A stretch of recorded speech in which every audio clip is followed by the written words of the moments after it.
X নামক ছেলেটার কি হয়েছে, ছেলেটা ফার্স্ট ইয়ারে পড়াশোনা করে নাই, ফার্স্ট ইয়ারে পড়াশোনা সে করে নাই। তোমাদের মতো তোমরা এখনো ফার্স্ট ইয়ার থেকে সেকেন্ড ইয়ার উঠবা অনেকে। সে ফার্স্ট ইয়ারে পড়াশোনা করে নাই, সে ইয়ার ফাইনাল পরীক্ষা দিছে। ইয়ার ফাইনাল পরীক্ষা দেওয়ার পরে সে যে তোমাদের ইয়ার ফাইনাল হয় না ইন্টার ফার্স্ট ইয়ারের পরে হয় কিন্তু কলেজে, এই পরীক্ষা দেওয়ার পরে সে দেখলো যে সে তার পজিশন অনেক পিছনে, তার পজিশন অনেক পিছনে। এখন তার কলেজের যে স্যার ম্যাডামরা ছিল, তার কলেজের স্যার ম্যাডামরা তাকে নিয়ে অনেক কথা শোনাইতো যে ছেলেটা এসএসসিতে ভালো ফলাফল করলো, করার পরে হচ্ছে যে সে এখন বোর্ড পরীক্ষা মানে ইয়ার ফাইনাল পরীক্ষা এত খারাপ ফলাফল, স্যাররা খুব অসন্তুষ্ট। স্যার বলো ম্যাডাম বলো, তার বায়োলজির ম্যাডামরা, হ্যাঁ তার অন্য কেমিস্ট্রির স্যাররা সবাই বলতেছে কি ব্যাপার তুমি পড়াশোনা ছেড়ে দিছো, তুমি এত খারাপ স্টুডেন্ট কবে হইলা, পড়াশোনা করো না, কি করবা, বড় হয়ে কি এটা হবা ওইটা হবা, কি করবা, বড় হয়ে তো কিছু করতেই পারবা না, বুয়েট মেডিকেল তো পাবাই না। তাকে নিয়ে অনেক কথা, অনেক কিছু শুরু হয়ে গেল। তার ক্লাসমেটরা তাকে বলতেছিল যে কি ব্যাপার তুই তোর এই এত অবনতি কেন, হ্যাঁ তুই তো একটা সময় ভালোই রেজাল্ট করতেছিলি। ফার্স্ট ইয়ারে সে ইয়ার ফাইনাল দিচ্ছে, তো তুমি চিন্তা করো এই বয়সটা না এতগুলা কথা শোনার মতো ধৈর্য খুব কম মানুষের থাকে, তাই না? এতগুলা টিচার বলতেছে, বাবা মা বলতেছে, তার ফ্রেন্ডরা পর্যন্ত বলতেছে কি ব্যাপার তুই এরকম অবস্থা কেন, এই খারাপ রেজাল্ট, এই সেই অনেক কিছু বলতেছে।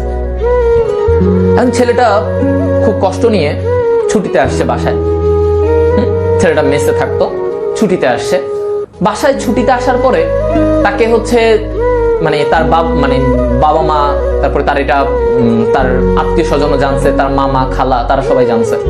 তারা জানার পরে না তাকে আবার বাসায় আসছে, কি পড়াশোনা করো না, এটা করো না, তুমি খারাপ ছেলে হয়ে যাচ্ছ, অনেক কথা। তো ছেলেটা পরে চিন্তা করলো ছুটির পরে ইয়ার ফাইনাল পরীক্ষার পরে যে ছুটিটা পেয়েছিল, সেই ছুটির পরে সে চিন্তা করলো এবার সে কলেজে গিয়ে অনেক পড়াশোনা করবে, অনেক পড়াশোনা করবে, সে সবাইকে চমকায় দিতে চাবে, ঠিক আছে, চমকায় দিতে চাবে। এখন চমকানোর জন্য তাকে অনেক পড়তে হবে, কারণ তার অনেক পড়া বাকি। সে ফার্স্ট ইয়ারে পড়ে নাই, সে ফার্স্ট ইয়ারে ঘুরে বেড়াইছে, সে ফার্স্ট ইয়ারে এই কাজ করে বেড়াইছে, অন্য কাজ করে বেড়াইছে, পড়াশোনা বহির্ভূত সকল কাজ সে করছে। এখন কলেজে আসছে, কলেজে আবার ব্যাক আসছে ছুটি শেষে, তার মনে অনেক দৃঢ় প্রতিজ্ঞা, সে অনেক চেষ্টা করে আসছে, তার মনের ভিতরে অনেক জেদ, সেই জেদকে কাজে লাগিয়ে সে শুরু করলো এবার অমানবিক পড়াশোনা। সেকেন্ড ইয়ার উঠে গেছে, কিছুদিন পরে সে শুনলো 2 মাস পরে প্রিটেস্ট পরীক্ষা, এইচএসসির প্রিটেস্ট পরীক্ষা। সে 2 মাসের জন্য ওই 2 থেকে 3 মাস প্রচুর পড়াশোনা শুরু করছে।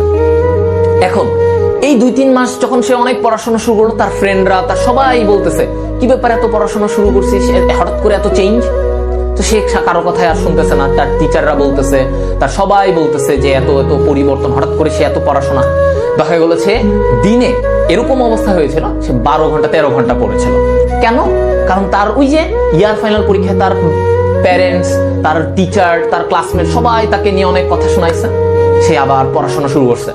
সে প্রিটেস্ট পরীক্ষায় যে কিনা ইয়ার ফাইনাল পরীক্ষায় 30তম পজিশনের দিকে, চিন্তা করো 50 জন স্টুডেন্ট ছিল তার ক্লাসে, সেইখানে সে 30তম স্টুডেন্টের দিকে ছিল, হ্যাঁ ইয়ার ফাইনাল পরীক্ষায়। সেখান থেকে সে 2 মাস অক্লান্ত পরিশ্রম করে প্রিটেস্ট পরীক্ষায় তার পজিশন আসে হচ্ছে 5th। সে প্রিটেস্ট পরীক্ষায় 5th হয়। প্রিটেস্ট পরীক্ষায় সেই যখন 5th হলো, সব টিচার এবং ক্লাসমেটদের আবার তার প্রতি নজর চলে আসলো, কি ব্যাপার সে আবার তার আগের তার পড়াশোনার সাইকেল চেঞ্জ হয়ে গেছে। এখন সে বই ছাড়া কিছু বোঝে না, এতদিন যা করার করছে সে এখন বই ছাড়া কিছু বোঝে না।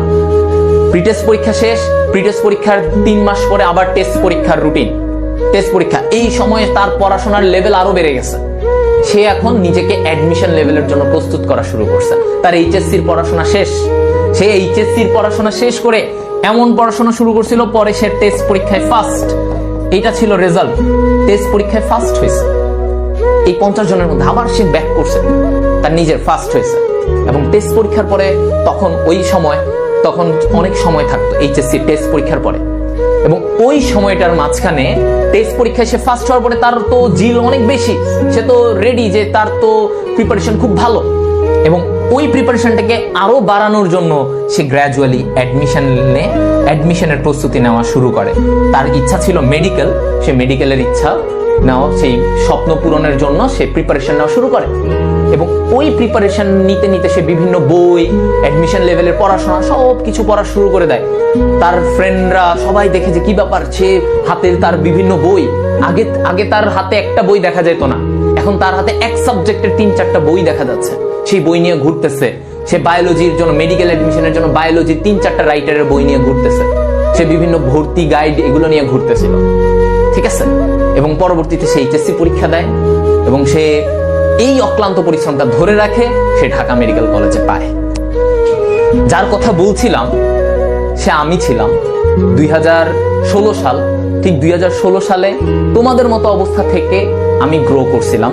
পুরো ফার্স্ট ইয়ার ফাঁকিবাজি করার পরে ঠিক এই জায়গাটায় এসে গ্র্যাজুয়ালি নিজেকে রাইজ করছে, ঠিক আছে, নিজেকে রাইজ করছে। তো আমার ব্যাপারে এমন ছিল না যে আমি ভাইয়া একদম ইন্টার ফার্স্ট ইয়ারেই ফার্স্ট বয় ছিলাম, ওইখানেই সেকেন্ড বয় ছিলাম, এরকম কিছু ছিল না। অনেক ফাঁকিবাজি করে ফেলছিলাম, কিছু ভুল ত্রুটির কারণে অনেক সময় দেখা গেছে এটা করছি। কিন্তু এরপরে নিজেকে টাইম দিছি, নিজের পড়াশোনার পিছনে টাইম দিছি, নিজের অনেক বেশি পরিশ্রম করছি, যার কারণে আজকে পরবর্তীতে আমার গ্র্যাজুয়ালি নিজেকে উপরে উঠাইছি। সো তুমি যদি আজকে যারা এখানে আসো 23 ব্যাচে, তোমাদের সময়টা হচ্ছে ওই যে ঠিক যেই সময়টা আমি পড়াশোনাটার একটা টার্ন করছিলাম, আমার পড়াশোনার চাকাটার গতিটা যেখানে উল্টা দিকে যাচ্ছিল ওটাকে আমি সোজা দিকে আনতেছিলাম, ঠিক সেই সময়টাই তোমরা প্রত্যেককে এখানে আসো।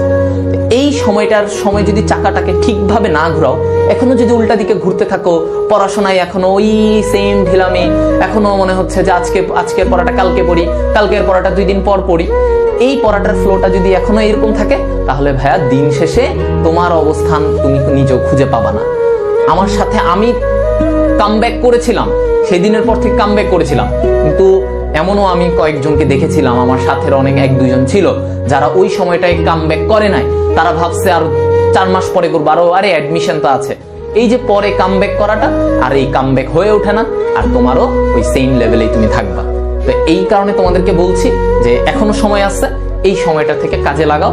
যদি এই সময়ের পরে গিয়ে তোমার মনে হয় যে ভাই আমি চেষ্টা করতেছি কিন্তু আমার তবুও হচ্ছে না, তবুও ধরে রাখো, অ্যাডমিশন পর্যন্ত ধরে রাখো। তারপরে যদি তোমার না হয়, ভাই আমার তাও হচ্ছে না, আমি এত চেষ্টা করলাম, তাইলে আমাকে বলো যে ভাইয়া আমি অনেক চেষ্টা করছি কিন্তু হয় নাই।